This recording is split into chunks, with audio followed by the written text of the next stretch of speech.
ఎన్నికల్లో సహజమైన రుచి ఎన్ఎస్పీ మసాలాతో 100% natural spices, no chemicals and preservatives, pure flavour, strong aroma with NSP masala. IBomma అప్లికేషన్ని డౌన్లోడ్ చేసుకొని యథేచ్ఛగా కొత్తగా రిలీజ్ అయిన సినిమాల్ని చూసేస్తున్నారా? అయితే ఇప్పుడు మీ డేటా చోరీ జరిగే అవకాశం ఉంది. మీ పర్సనల్ ఫోన్స్ కానీ, వీడియోస్ కానీ, ఆ ఫోటోలు కానీ, ఆ ఫోన్లో ఉన్న డేటాని కూడా చోరీ చేసే అవకాశం ఉంది. అది విద్రోహ శక్తులకు కానీ లేదా వేరే వాళ్ళ చేతుల్లోకి కూడా వెళ్ళే అవకాశం ఉంది. సో నిజంగా ఇదే చెప్తున్నారు ఐటీ నిపుణులు, ఐటీ ఎక్స్పర్ట్స్. ఐబొమ్మ నిర్వాహకుడు రవిని అరెస్ట్ చేసిన తర్వాత పోలీసులు చెప్తున్నటువంటి సంచలన విషయాలు ఇప్పుడు ఐబొమ్మలో సినిమాలు చూస్తున్న వారందరినీ కూడా కలవరపెడుతున్నాయి. ఎస్, దీని గురించి డీటెయిల్గా తెలుసుకునే ప్రయత్నం చేద్దాం. మనతో పాటు మాట్లాడడానికి ఆన్లైన్లో ఉన్నారు ఐటీ అనలిస్టు శ్రీధర్ గారు. శ్రీధర్ గారు, ఇప్పుడు ఐబొమ్మని చాలామంది డౌన్లోడ్ చేసుకొని ఆ అప్లికేషన్లో, ఆ వెబ్సైట్లో సినిమాలు చూస్తున్నారు. వాళ్ళందరికీ కూడా ఏదైనా ప్రమాదం పొంచి ఉందా? పోలీసులు ఏం చెప్తున్నారంటే 50 లక్షల మంది సబ్స్క్రైబ్ చేసుకోన్నారు. ఈ 50 లక్షల మంది డేటా వేరే వాళ్ళ చేతిలోకి వెళ్తే భారీ నష్టం జరుగుతుందని నేరుగా సిపి సజ్జనార్ గారే చెప్తున్నారు. నిజంగా అంత ప్రమాదం ఉంటుందా?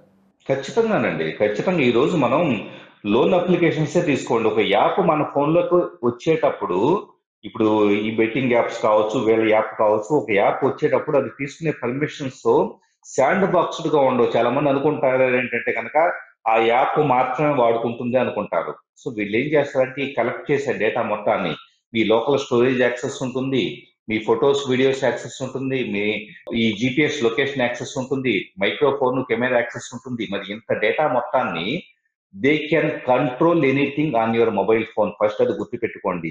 చేతిలో మీ ఫోన్ ఉంది, కానీ మీకు తెలియకుండా వచ్చేటప్పటికి ఈ క్షణం మీరేం చేస్తారు, ఎవ్రీథింగ్ రిమోట్ గా డాష్ బోర్డ్ నుంచి వేసి ఈ app admins they can access. 50 లక్షల మందిది నాట్ ఓన్లీ ఇండివిజువల్ డేటా అండి. సజ్జనార్ గారు అన్నట్లుగా ఇండివిజువల్ డేటా అనేది డార్క్ వెబ్ లో పెట్టడం అనేది ఒక సమస్య అయితే, ఇక్కడ యాప్ అనేది ర్యాట్ లాగా పనిచేస్తుంది. రిమోట్ అడ్మినిస్ట్రేషన్ టూల్ అంటాం. ర్యాట్ లాగా పనిచేసే ఫంక్షనాలిటీ ఆ యాప్ లో పెడితే కనుక చేతిలో మీ ఫోన్ ఉంటుంది, కానీ మీ ఫోను మీకు తెలియకుండా ఈ యాప్ డెవలపరు నిరంతరము కూడా what are the activity are doing they can monitor అండి. విద్రోహ శక్తుల చేతిలోకి వెళితే మాత్రం పెద్ద భారీ నష్టం, అటు దేశానికి కూడా జాతీయ ప్రయోజనాలకు కూడా విఘాతం కలిగించే విధంగా ఉంటుంది. అంతేనా?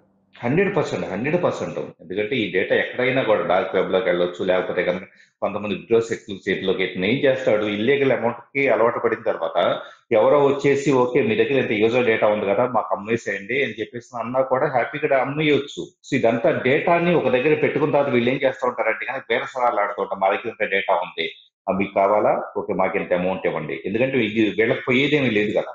సో ఫైనల్గా ఇప్పుడు ఒకవేళ అతని చేతనే, ఇప్పుడు పోలీసులు అయితే మాత్రం ఆ వెబ్సైట్ని అంతా కూడా క్లోజ్ చేయించేశారు, ముయించేశారు అంటున్నారు. సో ఇది శాశ్వతంగా క్లోజ్ అయిపోయినట్టేనా? ఇక ఐబొమ్మ కానీ, బప్పం అనేటువంటి ఈ వెబ్సైట్స్ కానీ శాశ్వతం అంటే ఏదీ లేదండి. ఎందుకంటే ప్రతి డొమైన్ నేమ్ కూడా ఇంతకు ముందు సజ్జనార్ గారు కూడా ఒకటే మెన్షన్ చేస్తున్నారు. అది కాలంలో ఎప్పుడు చూసేదే. ఎప్పుడు కూడా డొమైన్ నేమ్ చేంజ్ చేసి, ఇప్పుడు ibomma.com బ్యాన్ చేశారు అనుకోండి, చిన్న ఎగ్జాంపుల్ ibomma1.com అని వచ్చింది, 1.org అని వచ్చింది, IBOMMAAA అని చెప్పేసి ఇంకోటి వచ్చింది. సో ఈ 50 lakhs మంది యూజర్స్ ఉంటారు కదా, కొత్త డొమైన్ ఎప్పుడు వచ్చినా వీళ్ళకి మెయిల్ న్యూస్ లెటర్ ద్వారా so we started the service here అని చెప్పేసి కొత్తది పాతది బ్లాక్ చేసిన కొన్ని 1-2 గంటల్లోనే కొత్తది మనం ఇక్కడ మొదలు పెట్టామని మిర్రర్ వెబ్సైట్ స్టార్ట్ చేస్తారు. మొత్తం నెట్వర్క్ని క్యాప్చర్ చేస్తే, ఇప్పుడు ఈ ఐబొమ్మ ఇమ్మడి రవికి సంబంధించినటువంటి నెట్వర్క్ అంతా కూడా పోలీసులు ఒకవేళ అదుపులోకి తీసుకొని కంట్రోల్ చేస్తే, సో ఇప్పటివరకు చాలా వెబ్సైట్స్ ఉన్నాయి.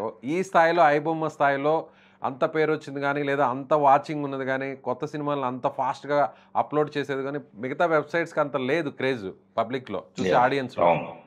సో ఇప్పుడు ఐబొమ్మని కంట్రోల్ చేస్తే, పూర్తిగా ఆ నెట్వర్క్ అంతా కూడా ఒక రకంగా క్లోజ్ చేస్తే కొంతవరకు కంట్రోల్ చేయొచ్చా ఈ పైరసీని? మీరు అన్నట్టు నిర్వీర్యం చేస్తే కనుక టెంపరీగా అది సంవత్సరం, 2 సంవత్సరాలు, 3 సంవత్సరాలు, 5 సంవత్సరాలు టెంపరీగా చేయొచ్చు. కానీ టెక్నికల్ గా దీన్ని ఎప్పుడు నిరంతరం మానిటర్ అయితే చేయాల్సింది. ఫిల్మ్ ఇండస్ట్రీ దగ్గర నుంచి పదకొళ్ళు ఇతను కాకపోతే ఇతనే కొత్త రూపంలో రావచ్చు. అతను ఆల్రెడీ అలియాస్ అనే పేరు మీద వేరే పేరు మీద కూడా చలామణి అయ్యాడు, రేపు ఇంకొక పేరు మీద కూడా చలామణి కావచ్చు. సో లేదా కొత్త వాళ్ళు పుట్టుకు రావచ్చు. కాబట్టి నిరంతరము కూడా పైరసీ అనేది అతి పెద్ద సమస్య. ఇన్ని బ్లాక్స్ ఉన్నాయి, కరేబియన్ ఐలాండ్ ఎవడో హోస్ట్ చేయొచ్చు. సో వాడిని పట్టుకోవాలి అంటే కానీ ఇంటర్నేషనల్ లాస్ కావాలి, ఇంటర్పోల్ సహాయం కావాలి. ఇలా ఎన్నో రకాల సమస్యలు ఉంటాయి కాబట్టి ప్రతి క్షణము కూడా నిరంతరము ఇండస్ట్రీ పోలీసులు మానిటర్ చేస్తూనే ఉండాలి. ఎంత ప్రాంప్ట్ గా ఎలాగైతే ఛాలెంజింగ్ గా తీసుకొని దీన్ని ఛేదించారో సేమ్ ఇదే పద్ధతిలో భవిష్యత్తులో చేసుకుంటూ వెళ్తే కనుక పూర్తిగా పైరసీని అడ్డుకట్టేయచ్చు.